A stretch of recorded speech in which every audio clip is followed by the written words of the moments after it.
प्रभाग क्रमांक 7 राष्ट्रीय समाज पक्षाच्या उमेदवार आकाराम बापू कोळेकर यांच्या प्रचार रॅलीला उत्स्फूर्त प्रतिसाद। मिरज शहरातील प्रभाग क्रमांक 7 मधून राष्ट्रीय समाज पक्षाचे उमेदवार आकाराम बापू कोळेकर यांच्या प्रचार रॅलीचा जल्लोषात शुभारंभ करण्यात आला। शेकडो कार्यकर्ते आणि समर्थकांच्या उपस्थितीत हलगीच्या गजरात घोषणाबाजी करत भव्य प्रचार फेरी काढण्यात आली।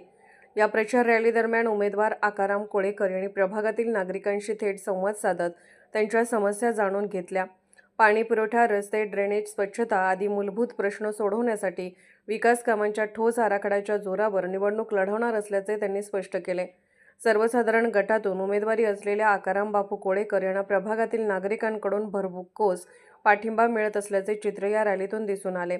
स्थानिक तरुण आणि तडफदार नेतृत्व म्हणून त्यांची ओळख असल्याने समतानगर, माणिकनगर आदी परिसरातील नागरिक त्यांच्या पाठीशी ठामपणे उभे राहणार असल्याचा विश्वास व्यक्त करण्यात आला।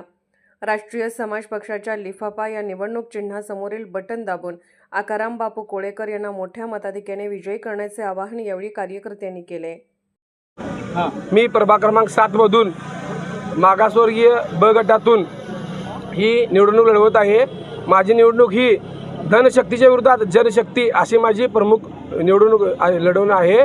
तरी मी प्रभाग क्रमांक 7 मधून निवडणूक लढवत आहे, तरी या जनतेनं मला एकदा काम करण्याची संधी द्यावी आणि तसेच राष्ट्रीय समाज पक्षाचे या ठिकाणी सर्व पदाधिकारी आहेत मला पाठिंबा दिले आहेत, त्यांचंही मी खूप आभार मानतो। त्याचप्रमाणे या ठिकाणी दुसरे 2 उमेदवार संध्याताई आवळे व चंदनशिवे दादा यांनी इथं आलेले आहेत, त्यांचंही मी आभार मानतो।